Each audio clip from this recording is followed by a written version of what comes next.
रूपनगर केवल तुम्हारे हाथों में ही सुरक्षित है।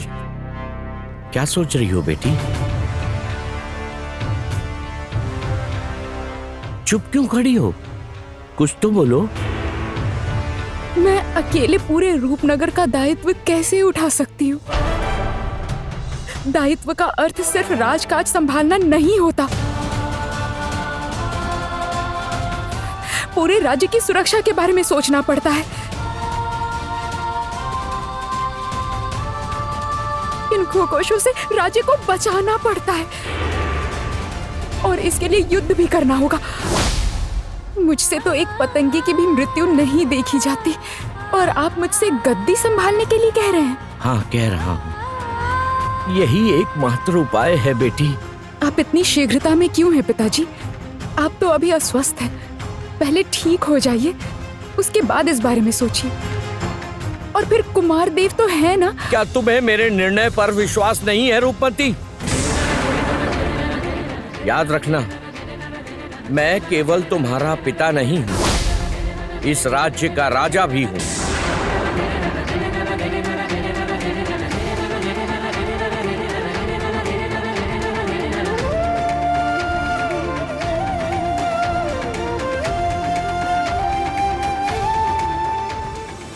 ठीक है पिताजी, पर अभी तो बहुत रात हो गई है। आप सो जाइए, कल सुबह इस निर्णय पर बात करेंगे।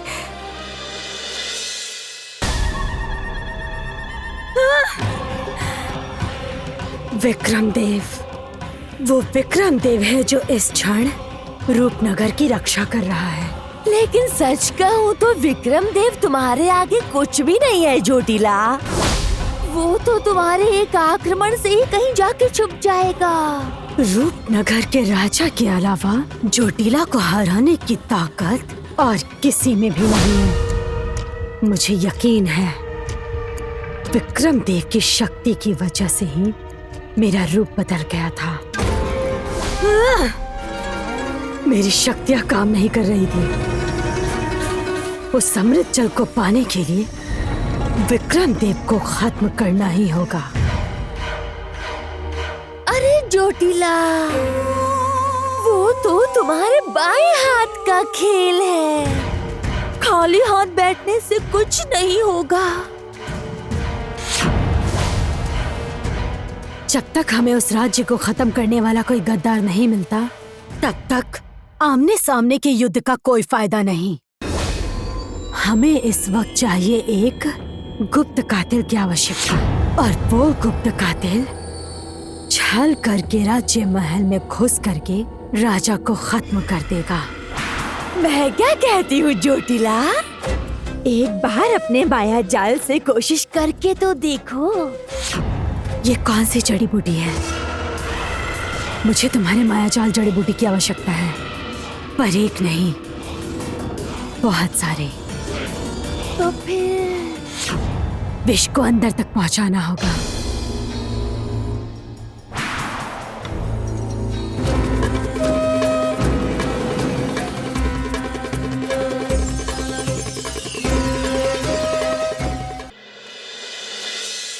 नहीं नहीं नहीं नहीं नहीं, बार बार मैं ये भूल नहीं कर सकता, नहीं कर सकता।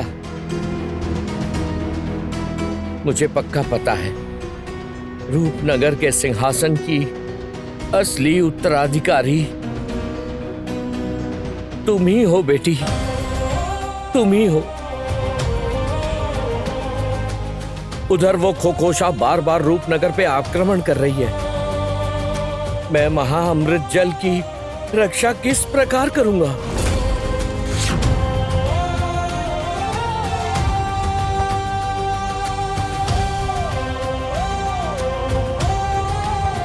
सुमति, सुमति, रूपमती के जन्म के समय राजपुरोहित ने जो कहा था वो सब अब सत्य हो रहा है।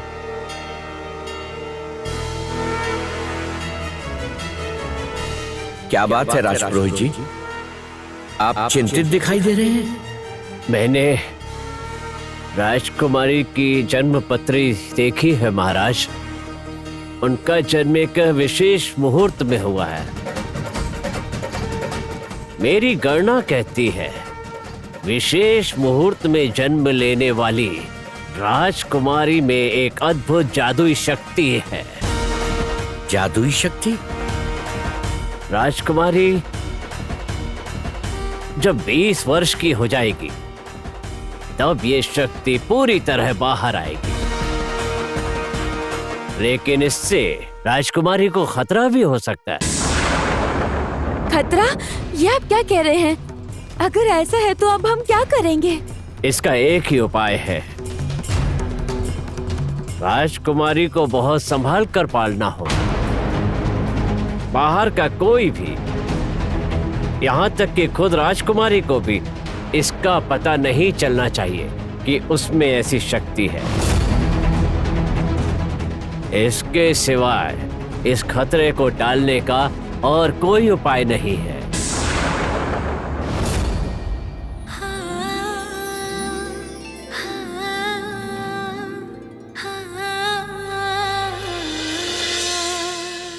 जानती हो सुमति, रूपमती की उम्र के साथ साथ उसकी जादुई शक्ति की क्षमता और भी बढ़ गई है।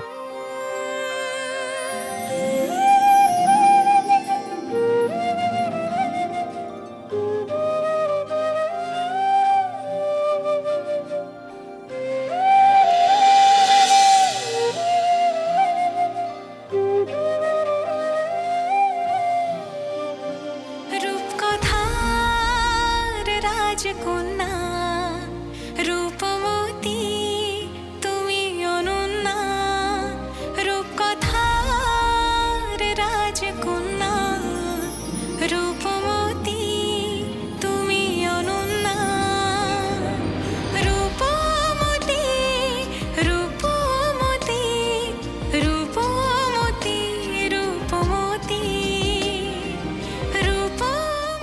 सुमति, आज तक मैंने रूपमती की रक्षा की, पर आज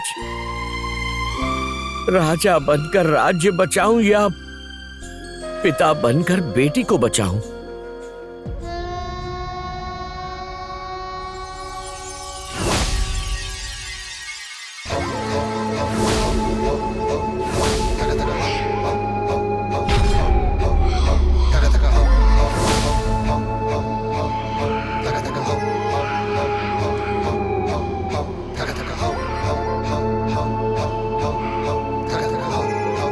कुश रानी जोटिला की जय। जय कुकुश रानी चोटिला की जय। अंधेरे की रानी चोटिला की जय। आपने इतने दिनों बाद मुझे फिर से जगा दिया है, अब किसका सर्वनाश करना है? सर्वनाश तो होगा राजा विक्रम और रूपनगर का।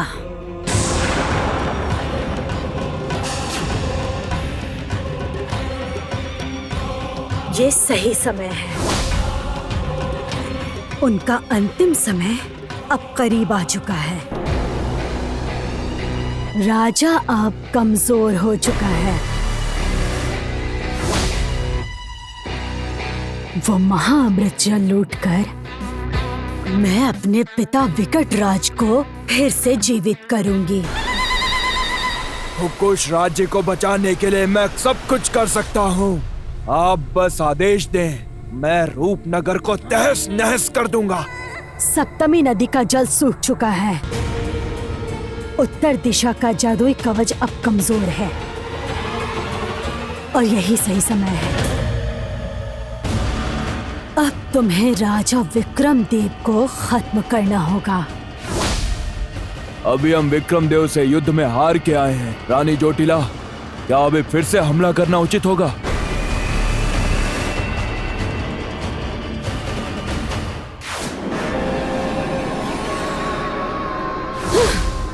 तुम्हारी इतनी हिम्मत, मैं सबको खत्म कर दूंगी। विक्रम देव ने मेरे पिता को मारा है, अब मैं इस रूपनगर को मिटा दूंगी। इस पूरे रूपनगर को मैं खुश नगरी बना दूंगी। इसके लिए मुझे जो करना होगा वो मैं करूंगी। जरूर जोटिला, तुम सब कर सकती हो। तुम बस हमारे आदेश का इंतजार करो। जाओ भीषण, तुम विक्रम देव को खत्म कर दो। ऐसा ही होगा रानी, ऐसा ही होगा।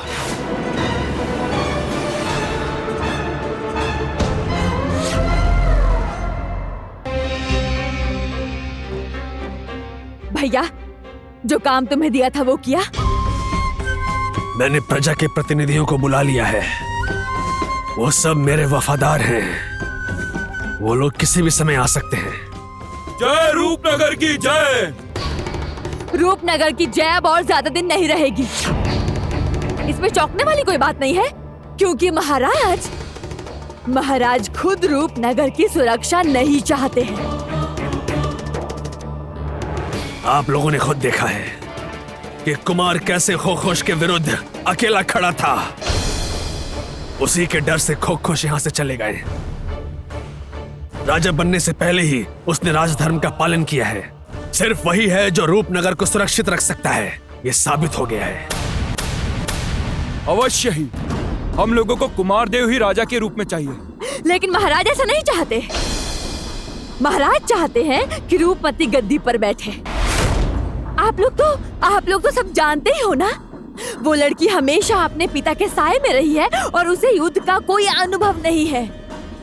अगर उसके हाथ में हमारा ये राज्य गया तो क्या होगा? आप ही बताइए, आप ही सोचिए। जाइए और अपनी सारी प्रजा को ये बात बताइए, ताकि सब लोग मिलकर महाराज के इस फैसले का विरोध करें। ठीक है, ऐसा ही होगा। अब आप लोग जा सकते हैं।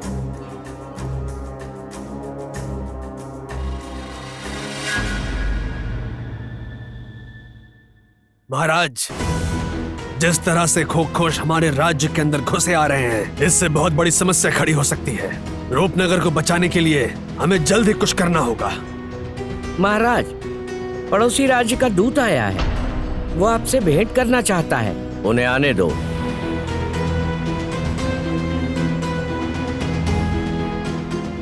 रूपनगर की जय हो। बताओ, क्या संदेश लाए हो? महाराज, मैं रूपनगर के पड़ोसी मित्र राज्य की ओर से आया हूँ। हमारे प्रिय महाराज आप तक एक संदेश पहुँचाना चाहते हैं। बोलो, मित्र राज्य ने क्या संदेश भेजा है? उन्हें पता चला है कि आप कुमारदेव की जगह अपनी बेटी रूपमती को सिंहासन पर बिठाना चाहते हैं। आपका ये निर्णय किसी को भी उचित नहीं लग रहा। महाराज, कोई नहीं चाहता कि एक राजकन्या रूपनगर का दायित्व संभाले और योग्य राजकुमार वंचित हो जाएं। रूपनगर के सिंहासन पर कौन बैठेगा, ये कौन तय करेगा? क्षमा करें महाराज, आप रूपनगर के विषय में नहीं सोच रहे हैं, बल्कि अपने परिवार के विषय में सोच रहे हैं। और हमारे महाराज ये सब अच्छे से जानते हैं। हमारे महाराज का कहना है कि यदि इस राज्य सिंहासन पर कोई स्त्री बैठेगी तो किसी संकट के समय या युद्ध में आपके रूपनगर की कोई सहायता नहीं करेगा। हम लोग कुमारदेव को ही राजा बनते देखना चाहते हैं। हम कुमारदेव को ही राजा बनते देखना चाहते हैं। नहीं चाहते कि कोई कन्या सिंहासन पे बैठे। नहीं, कोई कन्या सिंहासन पर नहीं बैठनी चाहिए। अभी बोलो। राजकुमारी रूपमती सिंहासन पर नहीं बैठनी चाहिए। क्या हो गया छोटी माँ? बाहर इतना शोर क्यों हो रहा है? ये तो प्रजा की आवाज आ रही है, लेकिन प्रजा इस तरह से लड़ क्यों रही है पता नहीं। हम नहीं चाहते कि राजकुमारी सिंहासन पे बैठे। राजकुमारी रूपमती सिंहासन पर नहीं बैठनी चाहिए। क्या हुआ? बाहर ये शोर कैसा है? महाराज, प्रजा ने विद्रोह कर दिया है। महाराज, वो लोग राजकुमारी रूपमती को सिंहासन पर नहीं देखना चाहते। वो राजा के रूप में कुमारदेव को देखना चाहते हैं।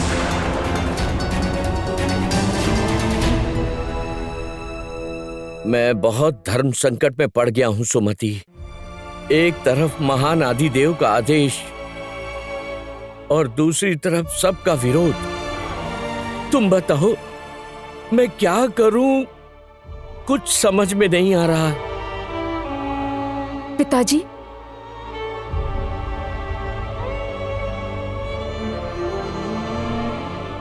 बोलो बेटी।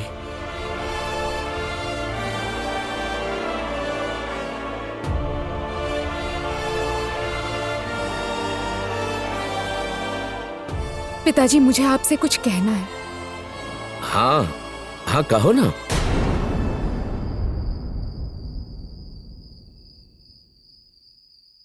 पिताजी, मैं सिंहासन पर नहीं बैठना चाहती।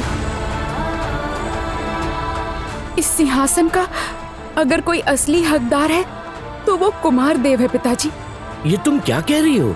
मैं इस राज्य का दायित्व उठाने के लायक नहीं हूँ। सब जानने के बाद भी मैं इस सिंहासन पर कैसे बैठूं? तो क्या इससे राज्य का भला होगा? सिंहासन में मैं अपनी इच्छा से नहीं बिठा रहा हूँ। ये केवल मेरा निर्णय नहीं है, ये स्वयं महान आदिदेव का आदेश है।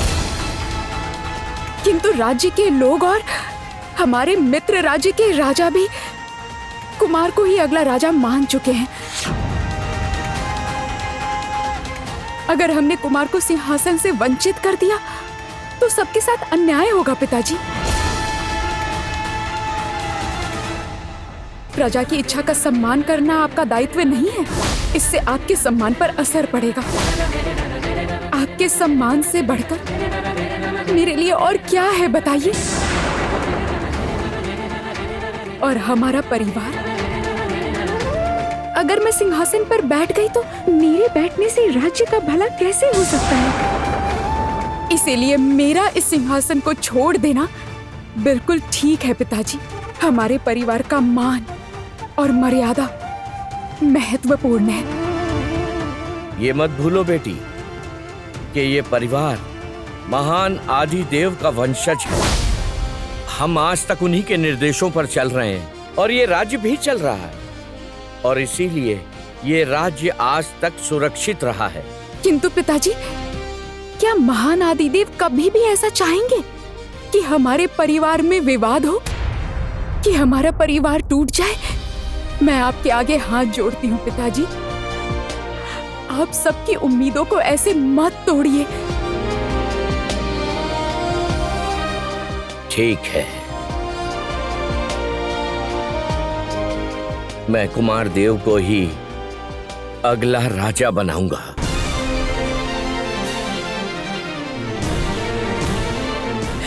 पिताजी, ये पहली बार हुआ है जब मैंने महान आदिदेव के आदेश का पालन नहीं किया। पता नहीं इसके लिए हम सबको क्या मूल्य चुकाना पड़ेगा।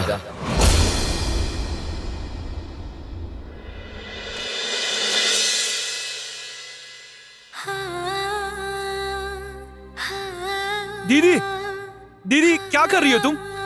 इधर क्या हो गया? इधर आओ, पहले तुम इधर आओ। अरे रे, पहले क्या इधर आओ हो ना। गया? तुम जानती हो आज क्या हुआ है? क्या हुआ? आज मैं बहुत खुश हूँ, बहुत खुश हूँ, बहुत खुश पर हूँ। क्यों? आज मैं बहुत खुश हूँ, बहुत खुश हूँ दीदी। अरे क्या आज हुआ? के दिन मैं बहुत खुश हूँ, बहुत खुश हूँ दीदी। अरे रुको बहुत खुश, रुको बहुत खुश। रुको रुको, क्या हुआ है? क्या हुआ है पता है?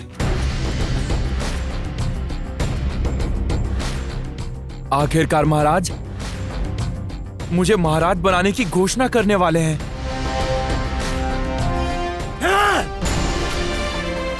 इस रूपनगर का राजा बनूंगा मैं। मुझे पता है, कल रात ही पिताजी से मेरी बात हुई थी। तो क्या तुमने ही महाराज को बात करके मनाया था? क्यों नहीं करती मैं?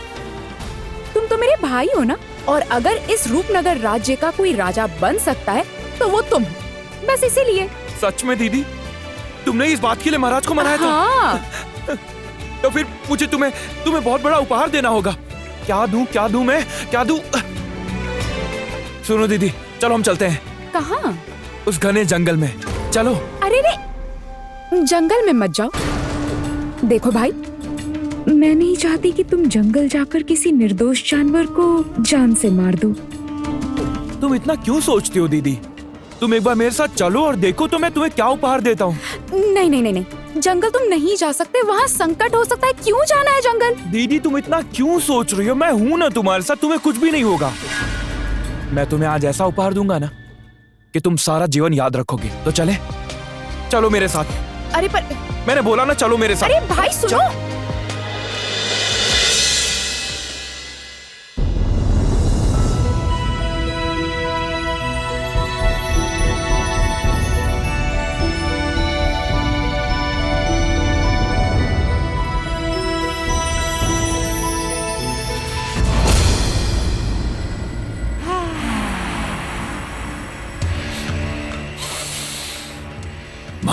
जाओ। मुझे किसी मनुष्य की गंध आ रही है। लगता है यही उत्तर दिशा है। रानी चोटिला ने कहा था कि रूपनगर का जादुई कवच यहाँ असुरक्षित है। मुझे यहीं से रूपनगर में घुसना होगा। भाई, क्या ढूंढ रहे हो तुम? 1 मिनट रुको ना।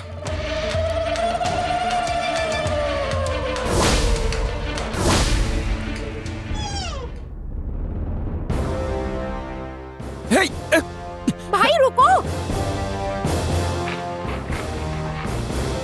भाई उसे मारना मत! उस निर्दोष प्राणी को मत मारो, रुको!